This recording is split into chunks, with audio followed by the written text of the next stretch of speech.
तो अभी अपन बात करने जा रहे हैं आपके यूनियन बजट की 2024, जो इस बार अपना 3-4 दिन पहले रिप्रेजेंट हुआ है। ठीक, तो ये जो पर्पज इस डिस्कशन का, इस सेशन का ये है कि आपके 11th और 12th क्लास के सिलेबस में जो कंसेप्ट्स हैं वो आप इससे कनेक्ट कर सको कि आप जो पढ़ रहे हो वो वाकई में काम कर रहे हो। ठीक है, सो शुरुआत करते हैं सबसे पहले समझने की कि जो हमारा यूनियन बजट रहा है लास्ट 3 इयर्स का, करंट ईयर लास्ट 2 इयर्स का, 2022-23 में 39.45 लाख करोड़ का था। ये लास्ट ईयर 45.03 लाख करोड़ का था और दिस ईयर यानी कि 2024-25 का 48.21 लाख करोड़ का है। दिस ईयर 2 बजट आपके आए हैं, एक इंटरिम बजट आया था और एक अभी कंप्लीट बजट आया। इंटरिम बजट इसलिए आया था क्योंकि हमारी जो गवर्नमेंट थी वो जाने वाली थी, नई गवर्नमेंट आने वाली थी, इसलिए उन्होंने टेम्परेरी बजट बीच में, इंटरिम बजट जो होता है वो प्रेजेंट किया था। जो नई गवर्नमेंट आई है, may be the same political party, but जो नई गवर्नमेंट आई है, अब नई गवर्नमेंट ने अपना पूरा बजट पेश किया है। सो वो बजट भी 48.21 लाख करोड़। सो इस पूरे सेशन में जो भी हमने डेटा लिया है आपका गवर्नमेंट की जो वेबसाइट है india-budget.gov.in वहां पे है, और इसमें वहां पे बहुत डिटेल में आप में से किसी को अगर अच्छे ढंग से स्टडी करना है, डिटेल में जाना है स्टेप बाय स्टेप, तो वो वेबसाइट बहुत अच्छी है और उसमें सिर्फ प्रेजेंट ईयर का नहीं है, प्रीवियस ईयर के जितने भी बजट्स हैं उनकी सारी डिटेल इंफॉर्मेशन आपको मिल जाती है। तो जो भी फर्दर स्टडी करना चाहते हो उसके लिए बहुत अच्छा रिसोर्स है। तो यहाँ हम देख रहे हैं कि हर साल आपका बजट जो है इंक्रीज होता जा रहा है, जैसे हमारी महंगाई बढ़ती है उसी प्रकार से आपका बजट इंक्रीज होता है। अच्छा, बजट होता क्या है अगर मैं आपसे ये पूछूं तो क्या होता है बजट? सिंपल भाषा में, मेरे को आपकी कॉमर्स की लैंग्वेज नहीं चाहिए, सिंपल भाषा में what is budget? Amount of, okay, और जो फिक्स्ड अमाउंट होता है वो फिक्स्ड अमाउंट स्पेंड करना होता है, इससे ज्यादा स्पेंड नहीं करना, तो फिक्स्ड अमाउंट। ओके, और सिंपल भाषा में घर का भी बजट बनाते हैं, बजट होता क्या? Purchasing power.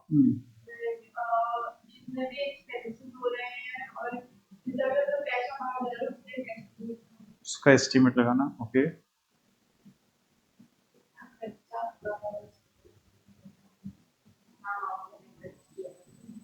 ओके, एक्सपेंसेस को घर का बजट बनता है। घर के बजट में हम ये क्या देखते हैं कि भैया कितना पैसा है, क्या क्या खर्चा कर सकते हैं, क्या नहीं कर सकते, वो हिसाब किताब लगाते हैं ना, वो हिसाब किताब बजट है, सिंपल भाषा में।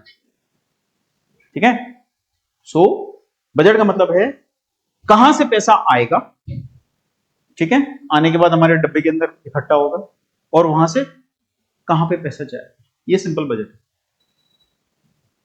ठीक, इस बार का जो बजट है वो है आपका 48.21 लाख करोड़ का। तो ये जो बजट हम डिस्कस करने जा रहे हैं उसमें ये था कि 48.21 लाख करोड़ कहां से आएगा और गवर्नमेंट इसको कहां कहां खर्च करेगी। क्लियर? ठीक है, अब आगे बढ़ते हैं। पैसा आएगा कहां से? देखो, the money will come from borrowing and other liabilities. इसको जब आप देखोगे तो इसके अंदर जो आपको ब्रैकेट में जो वैल्यू दे रखी है, ये ब्रैकेट के अंदर ये वैल्यू आपकी परसेंटेज है, ये पाई चार्ट है। सो ये आपकी परसेंटेज है। ठीक है, बोरोइंग एंड अदर लायबिलिटी आप देखोगे कि इसका काफी बड़ा वेटेज है, 27% जो है गवर्नमेंट जो पैसा लेके आएगी वो बोरोइंग और अदर लायबिलिटी से लेके, उधार लेगी, जो भी करेगी। इसका बड़ा हिस्सा आ रहा है आपका 18 goods and services tax and other taxes, 19 भी है income tax. This is income tax, fantastic. जो हम लोग इनकम टैक्स भरते हैं तो गवर्नमेंट को जो टोटल इनकम होती है उसका 19% आपका इनकम टैक्स से आता है। तो हम लोग जब सैलरी मिलती है, सैलरी मिल के या हमारी जो भी इनकम होती है बिजनेस से भी, जो आपकी पर्सनल इनकम होती है, उस पर्सनल इनकम के ऊपर जो टैक्स लगता है वो इनकम टैक्स यहाँ पे आता है। ठीक है, इसके बाद में आपका है goods and services tax, GST और अदर टैक्स। जीएसटी भी है और दूसरे टैक्स भी है। तो वो जो टैक्स है वो आपका 18% आपका कंट्रीब्यूशन आता है। तो आपको देखो 18, 19, 27, एक मेजर पोर्शन आपका मोर देन 50% यहां पर आता है। ठीक है, इसके बाद और क्या आता है? Corporation tax. What is corporation tax? क्या होता है? जो कंपनियां हैं, कंपनियां जो अपना टैक्स देती हैं वो कॉर्पोरेशन टैक्स है। ठीक है, सो ये इंडिविजुअल का टैक्स हो गया, ये कॉर्पोरेट का टैक्स हो गया। वो टैक्स भी आपका अच्छा खासा देता है 17%। देन उसके बाद में और क्या बचा आपका, non tax receipt. Non tax receipt हो गई जो टैक्स के अलावा जो आपको गवर्नमेंट को रिसिप्ट मिलती है, वहां से पैसा आ रहा है। देन आपका ये एक्साइज ड्यूटी से 5% है, कस्टम्स से 4% है। कस्टम्स क्या होता है मालूम है? राइट, जो आप इंपोर्ट कर रहे हो, ठीक है, इंपोर्ट कर रहे हो तो वहां पे कस्टम्स के ऊपर आपको कुछ ड्यूटी पे करनी पड़ती है, ठीक है, तो वो आपका ये कस्टम्स आ गया, एक्साइज ड्यूटी हो गई, और नॉन डेट कैपिटल जो कि 1% है। तो ये ओवरऑल आपका ब्रेकअप आ रहा है। तो इसमें आपको ये समझ में आ रहा है कि गवर्नमेंट को सबसे ज्यादा किसके ऊपर फोकस करना चाहिए भाई, बोरोइंग एंड लायबिलिटी है, ये आपकी प्योर इनकम हो गई है, ये इनकम हो गई, ये इनकम, ठीक है। तो इस बार के यूनियन बजट के अंदर उन्होंने बहुत हल्का सा ट्वीक किया है इनकम टैक्स को, कि ताकि वहां से थोड़े से और ज्यादा लोग आ सके। कॉर्पोरेट टैक्स के अंदर भी उन्होंने फॉरेन से जो इन्वेस्टमेंट आ रहा है उसके ऊपर थोड़ा सा उन्होंने परसेंटेज कम किया है ताकि और ज्यादा पैसा आ सके। तो गवर्नमेंट इस प्रकार से किया, ठीक है। नेक्स्ट आपका आता है, ये हुआ आपका पैसा आता कहां से। नाउ अब पैसा जाता कहां पर है, पैसा यहां जाता है, देखो ध्यान से, यहाँ पे सबसे बड़ा कौन सा हिस्सा आ रहा है आपका, state share of taxes and duties 21%। यानी कि जो भी सेंट्रल गवर्नमेंट, प्लीज अब आपको इस प्रकार से समझना पड़ेगा, एक आपकी ये दिल्ली की सेंट्रल गवर्नमेंट है और यहां से अलग अलग स्टेट्स हैं, ठीक है। तो सेंट्रल गवर्नमेंट जो पैसा इकट्ठा कर रही है उसमें से स्टेट्स को जाता है। इसमें क्या क्या चीज हो सकती है, यहां पे वो चीज आएगी जो कि सेंट्रल गवर्नमेंट लेती है, कलेक्ट करती है और उसमें से स्टेट को देती है। कस्टम्स ड्यूटी जो आती है, इंपोर्ट एक्सपोर्ट जब आप करते हैं वहां पे जो टैक्स लगता है, वो जो चीजें आती हैं। रेलवेज, रेलवेज को जो इनकम होती है, अब रेलवे के अंदर इनकम हो रही है तो स्टेट बोलेगा कि भाई मेरे यहां से तुम रेल लेके जा रहे हो, मेरा इंफ्रास्ट्रक्चर यूज हो रहा है, तो आई नीड सम मनी। तो कलेक्ट कौन कर रहा है, central government. Central government collect करके स्टेट गवर्नमेंट को दे रही है, तो वहां से ये पैसा आपका स्टेट शेयर निकलता है। बहुत सारे मतलब बहुत सारे क्राइटेरिया, मैंने आपको जस्ट एक एग्जांपल बताया है, ठीक है। तो ये आपका सबसे बड़ा हिस्सा गवर्नमेंट का वहां पे खर्च होता है। इसके बाद नेक्स्ट आपका आता है इंटरेस्ट पेमेंट। ये बहुत इंपॉर्टेंट है। गवर्नमेंट अगर कोई बोरोइंग कर रही है, लोन ले रही है, लोन के ऊपर उसको इंटरेस्ट पेमेंट करना पड़ता है। ये इंटरेस्ट पेमेंट हो सकता है वो आरबीआई को कर रही है, हो सकता है वो फॉरेन की जो आपकी एजेंसीज है जिनसे हम इन्वेस्टमेंट ले रहे हैं उनसे हो। फॉर एग्जांपल आपका दिल्ली का जो मेट्रो है उसके अंदर बैंक ऑफ जापान ने इंटरेस्ट मतलब लोन दिया था, इंटरेस्ट फ्री लोन दिया था 10 साल के लिए, उसके बाद में फिर आपका इंटरेस्ट लगेगा। जो भी गवर्नमेंट बोरो करती है उसके ऊपर जो इंटरेस्ट जाता है ये बहुत मेजर अमाउंट है, इंटरेस्ट पेमेंट है। प्लीज ये चीज समझना, ये कैपिटल रीपेमेंट नहीं है, ये इंटरेस्ट रीपेमेंट है। उधार नहीं चुक रहा है, उधार के ऊपर ब्याज चुक रहा है, तो ये हमेशा बहुत बड़ा नेगेटिव होता है, ये हमेशा कम होना चाहिए। देन इसके बाद में central sector scheme excluding capital outlay on defence and subsidies. Defence और सब्सिडीज की कहानी अलग है, अभी इसका एक और हम देखेंगे, ठीक है, और डीप डाउन करके देखेंगे हर हेडिंग के अंदर और क्या चीज आती है। तो सेंट्रल स्टेट स्कीम जैसे आपकी होती है, जैसे जनधन योजना हो गई या कोई और इस प्रकार की स्कीम हो गई, आवास योजना हो गई, अभी पूरी लिस्ट बताऊंगा मैं उसके अंदर। तो इन सारी लिस्ट के अंदर गवर्नमेंट अपना पैसा खर्च करती है, ठीक है। तो ये भी एक काफी, ये सोशल सिक्योरिटी के हिसाब से देखोगे तो काफी बड़ा अमाउंट है, 16% आता है। देन उसके बाद में आपका finance commission in other transaction, ये आपका 9%। देन उसके बाद में डिफेंस, डिफेंस ये बहुत इंपॉर्टेंट है।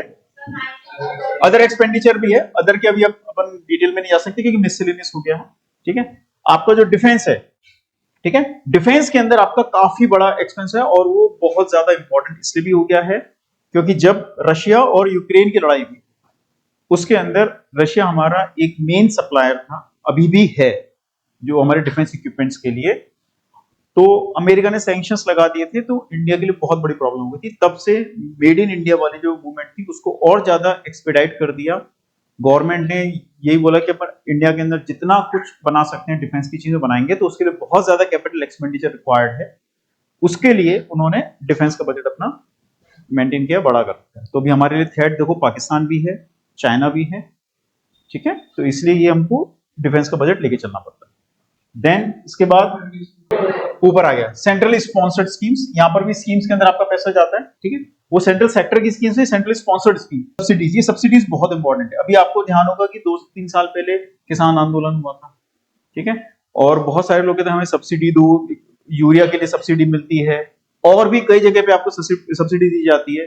जैसे आपके जो सिलेंडर हैं, सिलेंडर के लिए आप, हमारा सिलेंडर की कॉस्टिंग 1000 रुपए है, लेकिन जो गांव के लोग हैं उनको सब्सिडी मिल जाती है, 50-60% डिस्काउंट में मिल जाएगा। वो सब्सिडी गवर्नमेंट पैसा देती है, तो गवर्नमेंट की तरफ से पैसा वहां जाता है, ठीक है। और क्या था, हो गया मेजर। हाँ, पेंशन, ये भी एक गवर्नमेंट के लिए काफी बड़ा मतलब अमाउंट है। इसीलिए गवर्नमेंट ने काफी सालों पहले पेंशन देना बंद कर दिया। अब आपके एनपीएस, न्यू पेंशन स्कीम के अंदर पैसा इन्वेस्ट होता है, एम्प्लॉय का भी, और गवर्नमेंट भी शायद उसमें थोड़ा डालती है, और आपका पैसा वहां पे इन्वेस्ट होता है ताकि आपको पेंशन के लिए गवर्नमेंट की तरफ नहीं देखना पड़े। तो ये जो आपके मिलिट्री के अंदर है, वहां पे लोगों की पेंशन आती है, और जो पुराने जो लोग चल रहे हैं उनकी पेंशन आ रही है, तो ये वो वाला अमाउंट है। तो गवर्नमेंट का ऑब्लिगेशन है, उसकी ड्यूटी है, वो उसको करना नहीं, गवर्नमेंट की जिम्मेदारी नहीं, ठीक है। तो ये वो जगह है जहां पर आपका पूरा पैसा जाता है। क्लियर सबको, ठीक है, ओके। नेक्स्ट, अब ये आपकी कंप्लीट बजट प्रोफाइल है, जो अभी मैंने आपको बताया उसके अंदर देखो बजट का साइज आपको 48.21 लाख करोड़ है। लेफ्ट साइड की जो आपको आइटम दिख रहे हैं, यहां से पैसा आता है और यहां पे पैसा जाता है। अब इन्हीं को सबको हम लोग डिटेल में एक एक करके देखेंगे। तो यहां पर इस पार्ट को मैंने एक हिस्से में लिया है, इसको सेकंड पार्ट में लिया है, इधर का थर्ड पार्ट है, ये फोर्थ पार्ट है। तो हम एक एक करके इसको डिटेल में समझते हैं। मोटा मोटा आप ये समझ लो, बजट का साइज 48.21 लाख करोड़ है, इसमें 16.91 कैपिटल रिसिप्ट से आ रहा है। नेट टैक्स रिसिप्ट 25.84 है।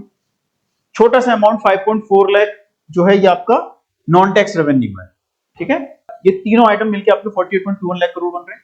इसमें से मेजर आपके दो चीजों के अंदर एक्सपेंसेस हो रहे हैं, एक स्कीम एक्सपेंडिचर हो रहा है, दूसरा ट्रांसफर्स, एस्टेब्लिशमेंट और अदर एक्सपेंडिचर के अंदर जा रहा है। यहां पर आपका 20.22 है, यहां पे ऑलमोस्ट 28 के आसपास। तो ये आपका ओवरऑल पैसा कहां से आ रहा है, कहां जा रहा है, ठीक है। अब एक एक करके इनकी डिटेल में चलते हैं। पहला पार्ट कि पैसा कहां से आ रहा है भाई, कैपिटल रिसिप्ट। कैपिटल रिसिप्ट कहां से आ रही है, डेट रिसिप्ट और एनडीसीआर से। डेट रिसिप्ट में और क्या आ रहा है, मार्केट से लोन लिया और small savings and state provident fund, और वहां से जो पैसा आते, ये पीपीएफ जो हम अमाउंट जो अपना डिपॉजिट करते हैं, जिसमें कि गवर्नमेंट एक अच्छा आपका कंपाउंड इंटरेस्ट के अंदर आपको पेमेंट करती है, वो ये वाला है। पोस्ट ऑफिस की सेविंग स्कीम हो गई, पीपीएफ की हो गई, किसान विकास पत्र हो गया, वो सारी चीजें आपकी यहाँ पर आती है। तो ये आम जनता से वो यहाँ पे कहती है, सॉवरेन गोल्ड बॉन्ड वगैरह हो गए, वहां से भी ये पैसा देती है। देन मार्केट लोन्स, मार्केट से गवर्नमेंट कुछ लोन लेती है, तो वो यहां से आपका पैसा आ रहा है। जो हमने देखा था लोन्स एंड लायबिलिटीज के अंदर सबसे ज्यादा आ रहा था, ठीक है, पैसा वहीं से आ रहा था, वो आ गया। ये दोनों मिलकर आकर डेट रिसिप्ट कहलाता है, ठीक। इसके अलावा आपकी एनडीसीआर, ये छोटा सा अमाउंट है, तो ये आपका पूरा, आप देखोगे पूरा मिलकर आपका कैपिटल रिसिप्ट का पार्ट बनता है, and this contributes to your budget, ठीक है। नेक्स्ट आपका आता है दिस वन, इसमें नेट टैक्स रिसिप्ट 25.84 है और नॉन टैक्स रेवेन्यू भी आ रहा है। ये तो कंपैरेटिवली छोटा अमाउंट है। इसको अगर आप देखोगे ये कहां से आ रहा है, ग्रॉस टैक्स रेवेन्यू, ग्रॉस है ये। ग्रॉस के अंदर क्या क्या चीज आ रही है, एक एक करके देखते हो। यूनियन टेरिटरीज के ऊपर जो टैक्स लग रहा है वहां से आ रहा है, अदर छोड़ दो। कस्टम्स से आपको पैसे मिल रहे हैं 2.38 लाख करोड़। जीएसटी जो है 10.62 लाख करोड़ आया है last year annual. Union excise duty 3.19 lakh crore की आई है। देन टैक्सेस ऑन इनकम, जो इनकम टैक्स है वहां से आपको जो अमाउंट हुआ है। कॉर्पोरेशन टैक्स जो आपके कंपनीज के ऊपर टैक्स लगता है, ये वो आपका आ गया, ठीक है। और ये जो वैल्यूज हैं, ये सारी वैल्यूज आपको कंट्रीब्यूट कर रही है ग्रॉस टैक्स में। इसमें से कुछ पार्ट निकल जाता है, कहां जाता है, एनडीआर फंड। एनडीआर फंड पे जा रहा है, और ये स्टेट का जो शेयर जा रहा है, ठीक है। तो ये जो स्टेट का शेयर अभी हमने डिस्कस किया था, जो आपके रेलवेज का और एयरपोर्ट वगैरह का जो था, इस प्रकार के जो और डिफरेंट सर्विसेज के जो है, वो पैसा यहां से निकलता है। ये निकलने के बाद ये इसमें से आपको नेट टैक्स रिसिप्ट होती है। ये ग्रॉस है, ये नेट होगा। ये सारा पैसा आया, ये पैसा आपका बजट को कंट्रीब्यूट करता है। और इधर जो नॉन टैक्स रेवेन्यू, ये देखो सारा टैक्स क्या आ रहा है, कौन सा टैक्स है, यूनियन टेरिटरी भी हो गया, customs, GST, excise duty, income tax, corporate tax, ये सारे टैक्सेस का आ गया। टैक्स के अलावा जो पैसा आ रहा है वो इंटरेस्ट रिसीप्ट है। इंटरेस्ट रिसीप्ट कैसे हो गया? तो आरबीआई के पास गवर्नमेंट का पैसा रखा है, उसके ऊपर जो इंटरेस्ट पेमेंट आ गया। जो डिफरेंट पब्लिक सेक्टर एंटरप्राइजेज हैं, पीएसयूज हैं, जैसे आरईसी हो गया, रूरल इलेक्ट्रिफिकेशन कॉर्पोरेशन हो गया, या और भी जो दूसरी आपकी जो कंपनियां हैं, पब्लिक सेक्टर यूनिट्स हैं, जो मार्केट में लिस्टेड भी हैं, नॉन लिस्टेड भी हैं, उनको जो प्रॉफिट होता है तो उनका जो डिविडेंड आता है वो डिविडेंड यहां पर आता है। ठीक है, वो डिविडेंड जितना ज्यादा आएगा, 2.89 लाख करोड़ एक बहुत अच्छा अमाउंट है। तो ये सब मिलके और अदर्स दूसरी जगह से आता है, ये सारा मिलके आपका नॉन टैक्स रेवेन्यू बनता है। सो आपकी जो इधर जो बजट के अंदर जो वैल्यू आ रही है वो नेट टैक्स हो गया और नॉन टैक्स, ग्रॉस नहीं है क्योंकि यहां पर वैल्यू निकल रही है। ठीक है, ये क्लियर है? अब पैसा कहां से आता है ये हमने देख लिया। अब पैसा खर्च कहां हो रहा है वो हम देखें। ये आपका स्कीम एक्सपेंडिचर के ऊपर 20.22 लाख करोड़ खर्च हो रहा है। स्कीम एक्सपेंडिचर कौन सी है? एक है सेंट्रल की सेक्टर स्कीम्स है और सेंट्रली स्पॉन्सर्ड स्कीम्स। अब सेंट्रल स्कीम क्या क्या होगी आपकी? जनरल सर्विसेज की होगी, एक इकोनॉमिक सर्विस की हो गई, और सब्सिडी के अंदर जा रहा है। अब सब्सिडी कौन कौन सी आ गई आपकी? देखो, फर्टिलाइजर सब्सिडी, यूरिया वगैरह के ऊपर आता है, और दूसरी चीज होती है किसानों को आप देते हो। देन फूड की सब्सिडी दी जाती है, उसके बाद पेट्रोलियम की सब्सिडी दी जाती है। अगर पेट्रोलियम की गवर्नमेंट सब्सिडी नहीं देगी तो जो अभी है उससे भी और ज्यादा महंगा हो सकता है। देन इसके अलावा ये सारा आपका सब्सिडी का पार्ट हो गया। फिर आपका यहां से जो कुछ स्कीम्स है जो सोशल सर्विस के लिए होती है, सोशल सेक्टर के लिए होती है, अपलिफ्टमेंट वगैरह के लिए कुछ उनकी सर्विसेज रहती हैं, और अदर्स। देन जो सेंट्रल स्पॉन्सर्ड स्कीम है वहां पर आपका इतना अमाउंट जा रहा है। ठीक है, समझ में आ गया? ठीक है, ओके। और आगे देखते हैं एक बार। ये आपका स्कीम एक्सपेंडिचर वाला ऊपर वाला पार्ट था। ठीक है, लास्ट स्लाइड को उसके कंटिन्यूशन में। नेक्स्ट आपका आता है ट्रांसफर्स, एस्टेब्लिशमेंट और अदर एक्सपेंडिचर में almost 28 lakh crore, 27.99 lakh crore to be precise, इतना अमाउंट खर्च हो रहा है। ये अमाउंट आपका प्राइमरी 3 पार्ट में जा रहा है। एक जा रहा है ट्रांसफर टू स्टेट्स, जिसमें कि फाइनेंस कमीशन के ट्रांसफर हो गए, दूसरा अदर ट्रांसफर हो गया। ठीक, एस्टेब्लिशमेंट एक्सपेंडिचर, इसके अंदर आपका सैलरी, पेंशन, अदर्स, मतलब कि आपने जो व्यवस्था बना रखी है उस व्यवस्था को, ऑपरेशन को रन करने के लिए जो आपके एक्सपेंसेस लगते हैं वो सारे एस्टेब्लिशमेंट एक्सपेंसेस में आए। देन जो अदर एक्सपेंडिचर है वो 14.91 लाख करोड़ का है। इसके अंदर ऑटोनोमस बॉडीज है। ऑटोनोमस बॉडी कौन कौन सी हो सकती है? जो इंडिपेंडेंट फंक्शन करती है, आईआरडीए जैसे एक ऑटोनोमस बॉडी होगी। ठीक है, जो भी वो बॉडी जो कि आपकी इंडिपेंडेंट फंक्शन करती है, गवर्नमेंट से इंटरवेंशन नहीं होता, वो ऑटोनोमस बॉडीज होती है, उनको वहां पे अमाउंट जाता है। और इंटरेस्ट पेमेंट करते हैं, 11.60 लाख करोड़ का इंटरेस्ट पेमेंट जा रहा है बड़ा अमाउंट। ठीक, 45 लाख करोड़ का, 48 लाख करोड़ का आपका पूरा बजट है, उसमें से इतना अमाउंट आपका इंटरेस्ट में जा रहा है। एक बार देखो इसको पूरा वापस से, तो ये समझ में आएगा क्योंकि ये इसका कोर है। Got it? इसलिए अब देखो लड़ाई क्या होती है, लोग कहते हैं कि हमें ज्यादा सब्सिडी दो, यही डिमांड करते हैं, चाहे किसान होगा या कोई भी होगा, सब्सिडी डिमांड करते हैं। कहां तुम्हारी सब्सिडी? ये अगर ये अमाउंट बढ़ेगा, ये बढ़ जाएगा, ये बढ़ जाएगा, आपका ओवरऑल यहाँ पर एक्सपेंसेस बढ़ जाएंगे। गवर्नमेंट क्या चाहती है? गवर्नमेंट चाहती है कि ये वाला अमाउंट बढ़े, ये कम से कम रहे। एट द सेम टाइम उनको सोशल रिस्पॉन्सिबिलिटी भी है, तो सोशल रिस्पॉन्सिबिलिटी के लिए उनको ये चीजें करनी ही पड़ती। तो भी जितने भी एक्शंस होते हैं हमारे आसपास, जो न्यूज आती है, अब आप तब सेंस कर पाओगे कि भाई ये लोग डिमांड कर रहे हैं तो गवर्नमेंट क्यों इमीडिएटली यस नहीं बोल रही। ठीक है, ओके। और आगे बढ़ते हैं अब थोड़ा सा। नाउ अब हम बात करते हैं डिफरेंट ट्रेंड्स की। अब यहाँ पे तुम्हें हिस्टोरिक डेटा मिलेगा। ये आपको बता रहा है डेफिसिट ट्रेंड्स। डेफिसिट क्या होता है? ऑब्वियसली इनकम और एक्सपेंसेस के अंदर जो डिफरेंस है, इनकम कम है, एक्सपेंसेस ज्यादा है, तो आपका डेफिसिट होगा। डिफरेंट तरह के डेफिसिट होते हैं। मेजर दो जो डेफिसिट है, फिस्कल और रेवेन्यू डेफिसिट, वो मैंने आपको यहाँ लिख के दिए। ट्रेंड अगर आप यहाँ पे देखोगे, ट्रेंड आपका 2018-19 तक ऑलमोस्ट कांस्टेंट था, थोड़ा नीचे आ रहा था। इसके बाद ये कोविड का टाइम आया, एकदम से बढ़ा है, और तब से ये कंसिस्टेंटली देखोगे आप नीचे आता जा रहा है। ठीक है, तो यहां पर डेफिसिट क्यों बढ़ा था? क्योंकि गवर्नमेंट को बहुत सारे ऐसे मेजर लेने पड़े थे कि जो कि सबके लिए बहुत ज्यादा जरूरी थे, सर्वाइवल के लिए रिक्वायर्ड थे, और उस वक्त इनकम नहीं आ रही थी, इनकम बहुत कम हो गई थी, एक्सपेंसेस बढ़ गए थे, सोशल इनिशिएटिव्स बहुत थे, इस वजह से यहां पर उनका डेफिसिट बढ़ गया था। और over a period of time उन्होंने धीरे धीरे करके उसको कंट्रोल में ले लिया। ठीक है। अब इसमें आप ग्राफ से आपको ये चीज भी समझ में आ रही है कि जो फिस्कल डेफिसिट है वो सबसे ज्यादा होता है, रेवेन्यू डेफिसिट उससे कम है, इफेक्टिव रेवेन्यू डेफिसिट उससे कम है और प्राइमरी डेफिसिट सबसे कम है। और दोनों वैल्यू क्या है, fiscal deficit total revenue total expenditure जो गवर्नमेंट का होता है मोटा मोटा बड़ा बड़ा, उसके बीच का जो डिफरेंस वो तुम्हारा फिस्कल डेफिसिट है। और रेवेन्यू डेफिसिट क्या है, जो आपकी रियलाइज नेट इनकम है जब ये प्रोजेक्ट इनकम से लेस होती है तो वो आपका रेवेन्यू डेफिसिट हो जाता है।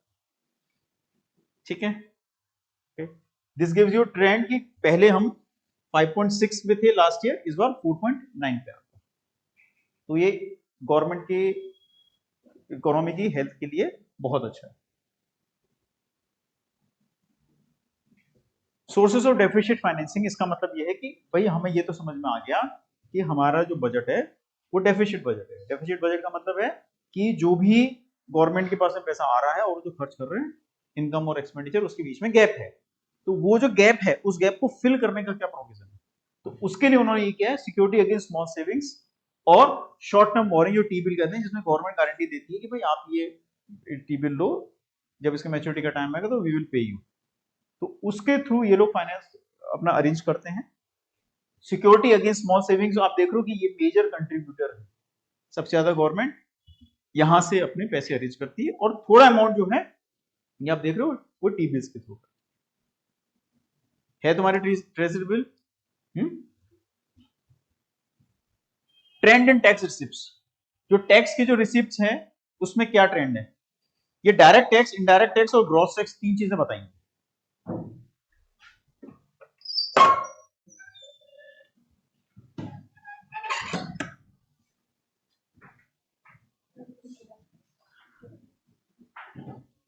यहां पे आपके देखोगे ये आपका डायरेक्ट टैक्स, ठीक है। डायरेक्ट टैक्स का अगर आप ट्रेंड देखोगे 5.5 से ऑलमोस्ट कांस्टेंट ही चल रहा था, फिर यहां बढ़ा, फिर कम हुआ।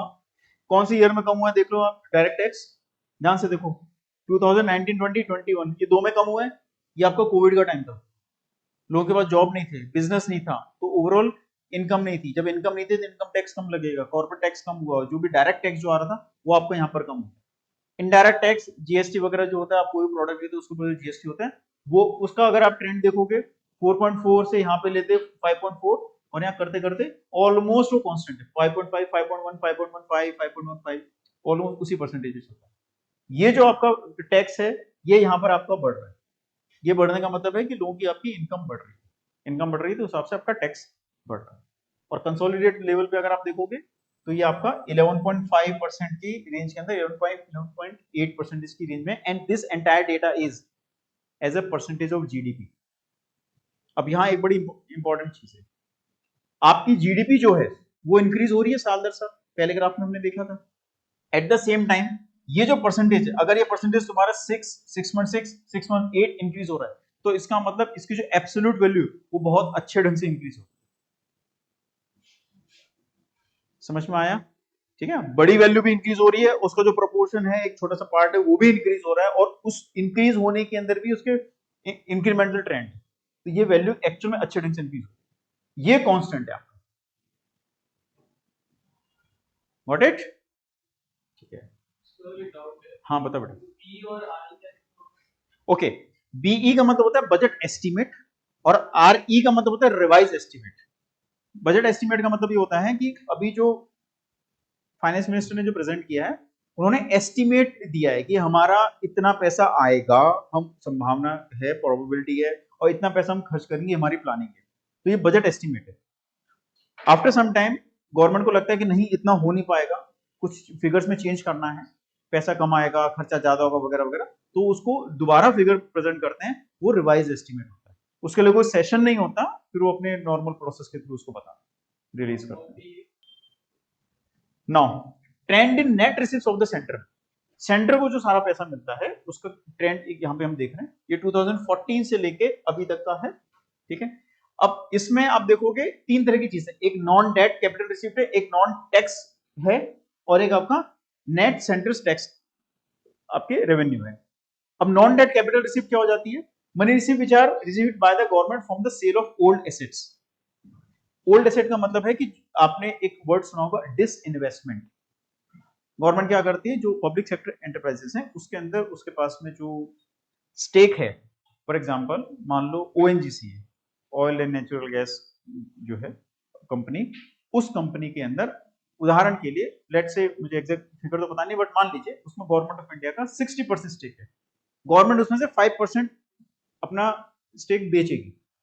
उस 5% को बेचने से जो पैसा आएगा वो डिसइन्वेस्टमेंट है, वो यहां से आएगा, सेल ऑफ ओल्ड एसेट्स। अब जैसे एयर इंडिया था, एयर इंडिया का प्राइवेटाइजेशन हुआ, टाटा को बेचा, उसको बेचने से जो पैसा आया वो यहाँ पर आया, गवर्नमेंट के एसेट्स हैं वहां से। तो अभी गवर्नमेंट, अभी की जो गवर्नमेंट है वो क्या कर रही है, जो पब्लिक सेक्टर एंटरप्राइजेस हैं, PSUs जो हैं, उनको काफी सारा बिजनेस दे रही है, उनकी ग्रोथ करवा रही है। उन कंपनियों के शेयर के प्राइस बहुत जबरदस्त ग्रो हुए हैं पिछले 2-3 साल में, 200, 300, 400% तक ग्रो हुए। तो जब इतना उसका शेयर का प्राइस बढ़ जाएगा और फिर गवर्नमेंट उसमें से थोड़ा सा पैसा बाहर निकालेगी, अपने स्टेक बेचेगी, तो उसको अच्छा खासा पैसा आता है। ठीक है, तो ये वहां से आता है। तो this is your non debt capital receipt, जो यहाँ पर आपका इस वाले हिस्से से दिखाएंगे, छोटा वाला 0.5, 0.6, 0.7, ये करते करते 0.8, 0.6, 0.8, छोटा पार्ट। नेक्स्ट आपका non tax revenue, government earning कहां से आ रही है, इंटरेस्ट ऑन लोन, गवर्नमेंट जो लोन दे रही है उसके ऊपर जो इंटरेस्ट आ रहा है, dividends on investment such as from PSU, जो मैंने भी आपको बताया, fees earnings for the services it provides. जैसे मान लो तुम पासपोर्ट ऑफिस गए, पासपोर्ट ऑफिस में जो सर्विस कर रहे हो, उस सर्विस करने के लिए उन्होंने मान लो 100 रुपीज चार्ज किया, फी चार्ज कर रही है गवर्नमेंट, सर्विस दे रही है that is okay, but fee charge कर रही है, तो इनकम तो हो रही है गवर्नमेंट की, वो कहां पे आएगा, वो यहां पर आ जाएगा नॉन टैक्स रेवेन्यू, क्योंकि वो टैक्स नहीं है, वो आप सर्विस दे रहे हो। ठीक है, तो वो नॉन टैक्स रेवेन्यू जो है आपका non tax receipt, yellow colour से, ये ऑरेंज कलर से दिख रहा है, तो आप देखोगे 2, 2.5, 2.7 से होता होता ये अभी 5.5 तक पहुंच गया। So this is good. अभी कैसे हो रहा है, जैसे गवर्नमेंट आजकल क्या करती है, जैसे आपके टोल टैक्स वगैरह हो गया, पहले तो रोड फ्री होती थी, ठीक है, अब वो PPP पे बनाते हैं, पब्लिक प्राइवेट पार्टनरशिप के ऊपर, आप जाओ, आपको सर्विस चाहिए, आप पे करो। तो अब इस प्रकार के मॉडल आ रहे हैं कि आपको अगर सर्विस लेनी है तो आपको कुछ ना कुछ पे करना पड़ेगा, तो इस वजह से धीरे धीरे अब ये आपको जो रेवेन्यू है वो इंक्रीज होता है। और नेट सेंटर्स टैक्स रेवेन्यू ये डेफिनेटली ग्रो करता है। Clear? Now trend in capital expenditure, capital expenditure क्या होता है, कैपिटल एक्सपेंडिचर का सिंपल मीनिंग होता है कि आप देखो, कैपिटल एक्सपेंडिचर वो होता है, आपने मान लो बिल्डिंग, फ्लाईओवर, इंफ्रास्ट्रक्चर बनाया, वो उसमें पैसा लगता है, ठीक है, उसकी वजह से आपको फर्दर रेवेन्यू जनरेट हो सकता है, एम्प्लॉयमेंट जनरेशन हो सकता है, बिजनेस साइकिल स्टार्ट हो जाती है, तो वहां पर आप कैपिटल डालते हो। तो बजट जो होता है, बजट के अंदर जब भी कैपिटल एक्सपेंडिचर किया जाता है वो ग्रोथ ओरिएंटेड बजट माना जाता है, क्योंकि वो इस प्रकार के प्रोविजन लेके चल रहे हैं कि कैपिटल दिया जाएगा, नई इंडस्ट्री लगेगी, फैक्ट्री लगेगी, उसकी वजह से और एम्प्लॉयमेंट आएगा, रेवेन्यू जनरेशन होगा, ओवरऑल इकोनॉमी के लिए बेनिफिट। तो यहां पर आप देखते हो कि जो यहाँ पर जो कैपिटल एक्सपेंडिचर जो ब्लू से आपको दिख रहा है, ये कंटिन्यूस आपका इंक्रीज हो रहा है और बहुत अच्छे तरीके से इंक्रीज हो रहा है। This amount is in lakh crore, this not percentage, this lakh crore के अंदर हो रहा है। तो आप देख रहे हो कि कैपिटल एक्सपेंडिचर, अगर आप देख रहे हो पिछले 3-4 साल से, कोविड के बाद से यहाँ से देख रहे हो, यहाँ से एकदम सडनली बहुत तेज ग्रोथ आई। ठीक है, पहले वो बहुत ज्यादा नहीं बढ़ रहा था यहाँ तक, इसके बाद से 4.1 से 5.9 एक बहुत बड़ा जंप था, एंड देन कंसिस्टेंटली आप देखोगे ये बढ़ रहा है, यहाँ पर कांस्टेंट था बट ये बढ़ेगा, दिस इज गुड। और grant in aid for creation of capital assets, वो भी आपका इंक्रीज ही हो रहा। तो इफेक्टिव कैपिटल एक्सपेंडिचर अगर आप देखते हो तो 15 लाख करोड़ का कैपिटल एक्सपेंडिचर हो रहा है, which is good, very good. ठीक है, ये है आपकी कुछ गवर्नमेंट की स्कीम्स, जिसमें कि आपके अटल पेंशन योजना, Unnat Jeevan by affordable LEDs and appliance for all, Ujala जिसको बोलते हैं, आयुष्मान भारत योजना जो आपकी मेडिकल के लिए है, ग्रामीण कौशल्य योजना, प्रधानमंत्री ग्रामीण आवास योजना, प्रधानमंत्री मातृत्व वंदना योजना, दीनदयाल उपाध्याय अंत्योदय योजना, प्रधानमंत्री आदर्श ग्राम योजना, ये रूरल के ऊपर फोकस है। देन इधर आपका आता है प्रधानमंत्री कौशल विकास योजना, सुरक्षा बीमा योजना, जीवन ज्योति बीमा योजना, जनधन योजना, ये बहुत बड़ी स्कीम चली थी। देन आवास योजना, अन्न योजना, उज्ज्वला योजना, देन संविदा योजना, अटल पेंशन योजना, दोबारा आ गया, एक दो रिपीट हो गए, बट इस प्रकार से ये स्कीम्स हैं। अभी आप जब CUT में जाओगे, CUT का एग्जाम जब दोगे तो उस वक्त भी आपके काफी यूजफुल होगा। तो ये डिफरेंट स्कीम्स हैं इसके बारे में आपको बेसिक जानकारी होना चाहिए कि ये स्कीम क्या करती है, ठीक है। देन ये एक लास्ट चीज है कि आपके जीएसटी कलेक्शन का जो ट्रेंड रहा है, बिकॉज मैं आप लोगों से शेयर भी करता रहता हूँ जो अपने इकोनॉमिक्स क्लब के अंदर जो आते हैं कि जीएसटी का कलेक्शन बढ़ रहा है। वो आप देखो जीएसटी क्या कर रहा है, जीएसटी ऑर्गेनाइज सेक्टर से ऑर्गेनाइज सेक्टर की तरफ जो आपका टैक्स रेवेन्यू है उसको लेके आ रहा है, राइट। तो इसमें आपका 2017-18 से जैसे ग्राफ दिखा रहा है तो 0.911 1 लाख करोड़ के आसपास का कुछ चल रहा था, करते करते करते अभी 1.86 लाख करोड़ पर मंथ के आसपास आ गया है, which is a very healthy thing, और एक कंसिस्टेंट है, ये बढ़ेगा ही बढ़ेगा। Got it? So this was all about budget. अब आपकी जो क्वेरीज हैं आप डिस्कस कर सकते हो, अपने विचार व्यक्त कर सकते हो।